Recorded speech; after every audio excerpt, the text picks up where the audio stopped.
semuanya. Jadi saya mau ngebahas tentang uh, komputer kuantum. Nah, jadi komputer kuantum ini dari pengertiannya dulu ya. Ada pengertian, terus ada sejarah, terus sama manfaat, sama pengembangnya komputer kuantum. Oke, jadi yang pertama kali dibahas tuh apa itu komputer kuantum dulu kali ya. Jadi komputer kuantum itu adalah sebuah jenis komputer yang berbeda dengan komputer konvensional yang biasa kita pakai. Nah, komputer kuantum ini dia beda soalnya menggunakan prinsip fisika kuantum untuk melakukan sebuah operasi komputasi. Nah, jadi sedangkan komputer biasa kan pakai fisika klasik ya. Nah, operasi komputasi yang biasa itu menggunakan sirkuit elektronik untuk berbagai macam operasi seperti menghitung data dan memproses data. Nah, jadi salah satu keunikan yang dimiliki komputer kuantum ini adalah kemampuan dalam melakukan berbagai komputasi perhitungan secara paralel dan menghasilkan solusi yang jauh lebih cepat.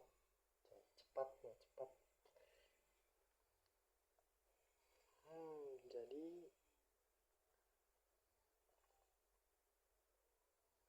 itu dia bisa memecahkan perhitungan lebih cepat dalam berbagai kasus dibandingkan komputer yang biasa klasik sehari-hari. Nah,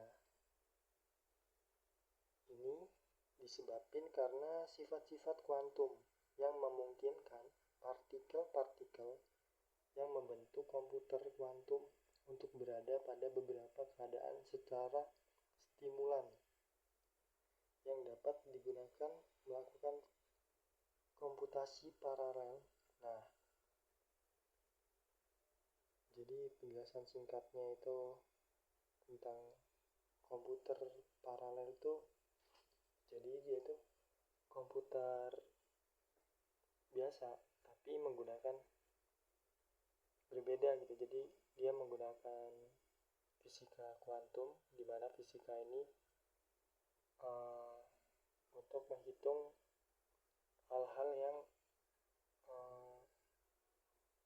kecil gitu, yang kuantum kayak atom, terus partikel-partikel gitu.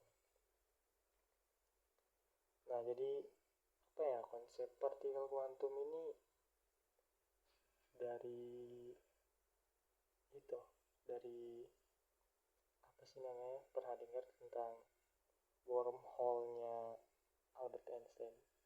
Nah, itu dia ngeluarin dua teori tentang hipotesis apa itu ya. Pokoknya ada dua partikel ini yang saling berhubungan. Nah, jadi di fisika kuantum itu semua hal yang terjadi itu di luar intuisi kita gitu. Jadi beda sama fisika yang biasa, gak bisa ditebak lah, gak bisa dijelasin. Jadi ada beberapa sifat dari partikel ini yang dalam fisika kuantum tuh dinamain entanglement. Nah, jadi itu tuh dimana sebuah partikel itu berada pada superposisi. Jadi misalnya ada sebuah koin, ada dua koin. Jadi satu koin ini dilempar dan satu lagi dilempar, itu dia saling berhubungan. Jadi satu partikel dengan partikel yang lain tuh saling berhubungan gitu, walaupun jaraknya jauh banget. mau sejauh apapun jaraknya dia bakal menghasilkan hasil yang sama gitu. Jadi partikel tuh kayak gitu, kayak partikel yang ini keadaannya gimana itu juga berpengaruh sama partikel yang terhubung. Jadi punya hubungan gitulah partikel-partikel ini. Nah itu juga jadi konsep komputer kuantum ini yang ya pokoknya berhubungan sama itu fisika kuantum. Terus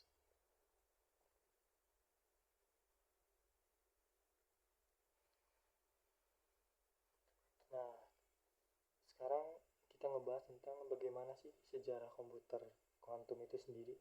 Nah jadi sejarah komputer kuantum itu yang pertama dimulai pada tahun 1980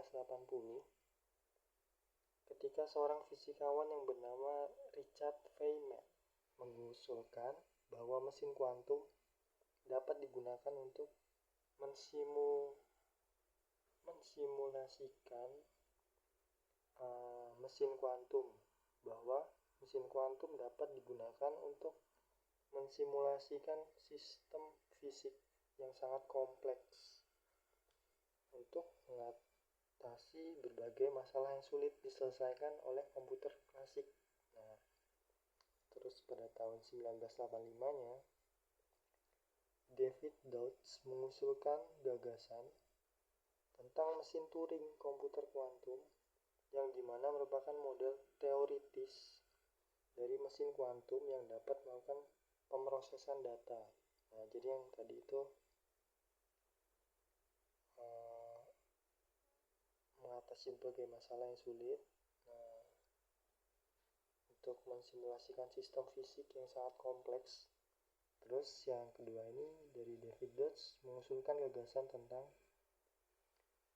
model teoritis dari sebuah mesin kuantum yang dapat melakukan pemrosesan data. Terus pada berikutnya pada tahun yang sama seorang ahli fisikawan lagi bernama Peter Shor mengusulkan algoritma paling signifikan untuk mengembangkan komputer kuantum ini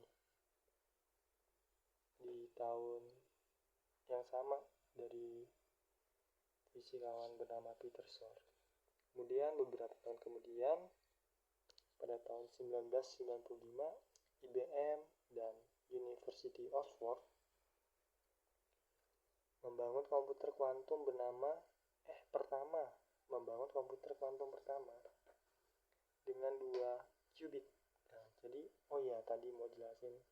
Jadi komputer biasa itu masih menggunakan bit, perhitungan bit 1, 0, fisika biasa. Nah, kalau fisika kuantum ini, komputer kuantum, dia menggunakan satuan perhitungan qubit. Jadi bedanya itu contohnya misal di komputer biasa misalkan kita gunting batu kertas. Jadi komputer biasa ini kita cuma bisa menghasilkan kayak gunting, batu, sama kertas. Nah, kalau qubit ini dia menggunakan sistem fisika kuantum ya dari sifat partikel itu, dimana itu tadi superposisi. Jadi dia bisa ada dalam keadaan yang sama secara sekaligus. Jadi dia bisa jadi 0, bisa jadi 1. Jadi kalau di gunting batu kertas yang komputer biasa bisanya cuma gunting, bisa batu, bisa kertas. Kalau komputer kuantum dia bisa dalam keadaan 3 itu sekaligus, gunting, kertas, sama batu. Nah, itu dia bedanya, dia bisa dalam keadaan itu secara bersamaan gitu. Jadi dia bisa menghitung lebih cepat dari komputer biasa karena dia bisa menghitung beberapa kemungkinan, ratusan ribuan macam-macam kemungkinan dalam satu waktu gitu. Nah, terus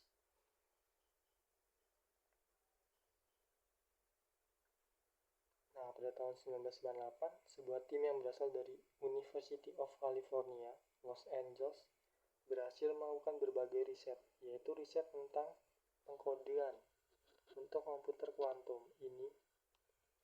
Ini dikembangkan oleh berbagai perusahaan raksasa untuk berbagai kepentingan perusahaannya dan menjadikan komputer kuantum ini lebih baik daripada komputer klasik.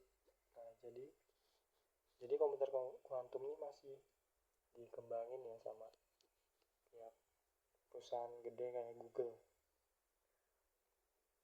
Nah, terus siapa sih yang ngembangin tadi komputer-komputer ini? Jadi yang ngembangin komputer-komputer ini ada beberapa perusahaan yang sekarang juga sedang mengembangkan komputer kuantum ini. Yang pertama itu IBM.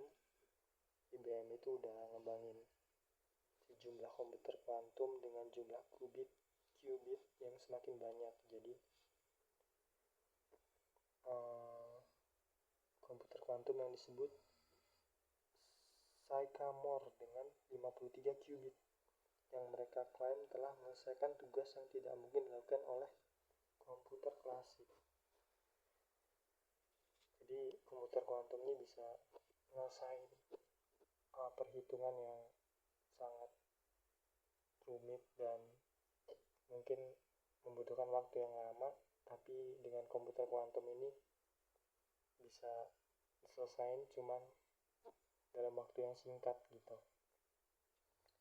Terus ada Google, ada juga Microsoft, terus Honeywell,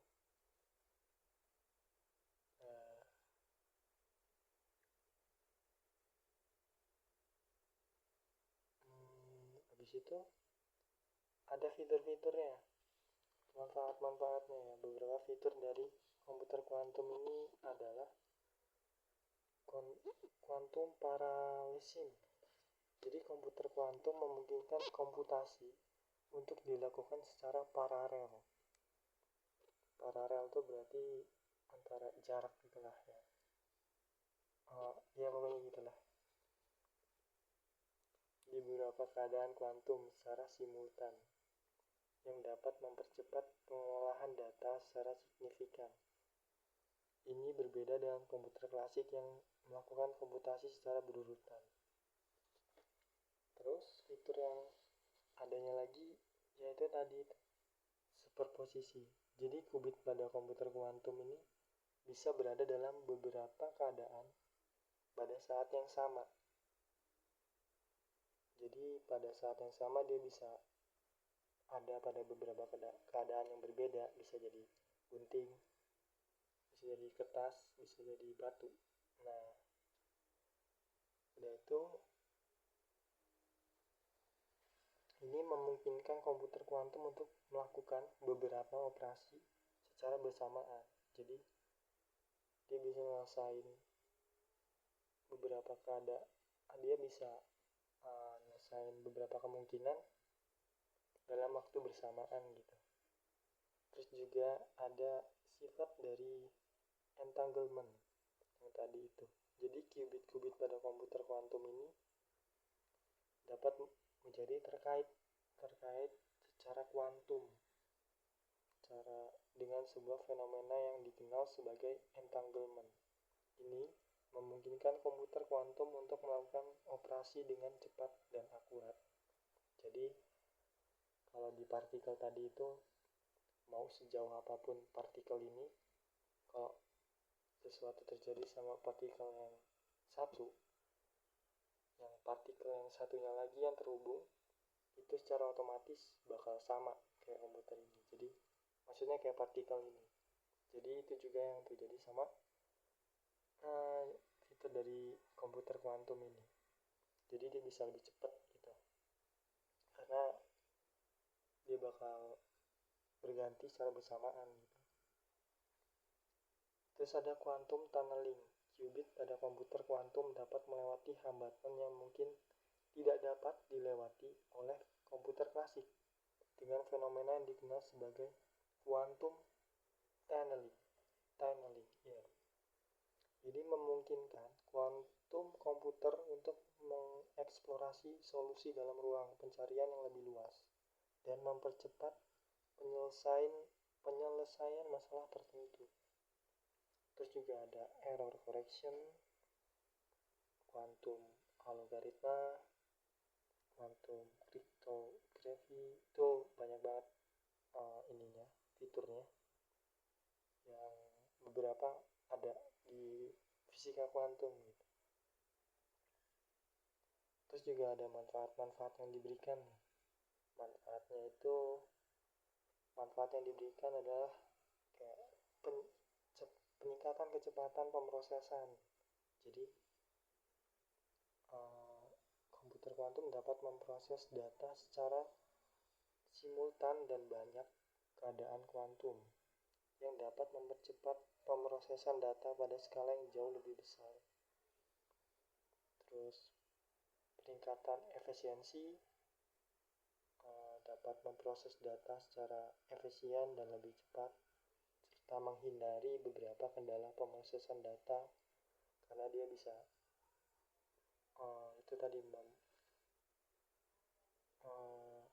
melakukan beberapa kemungkinan dalam waktu yang bersamaan gitu. Terus peningkatan keamanan yang lebih jauh pastinya ya. Terus ya, jadi kesimpulannya komputer kuantum ini sangat banyak sekali ya manfaat sama fiturnya. Tapi ya informasinya juga masih minim sih, sampai belum sepenuhnya sesuai dengan apa yang ditulis. Nah, jadi ada juga manfaatnya untuk, kalau sekarang mungkin yang lagi itu AI ya. Kalau menurut saya sih manfaat dari komputer ini, kalau sekarang AI itu udah cepat gitu ya, kita bisa menyelesaikan sesuatu, nyari informasi segala macam udah cepet. Nah, mungkin kalau pakai komputer kuantum ini bisa lebih cepat lagi gitu. Itu sih kayaknya dampak yang paling itu buat AI. Ya, sekian lah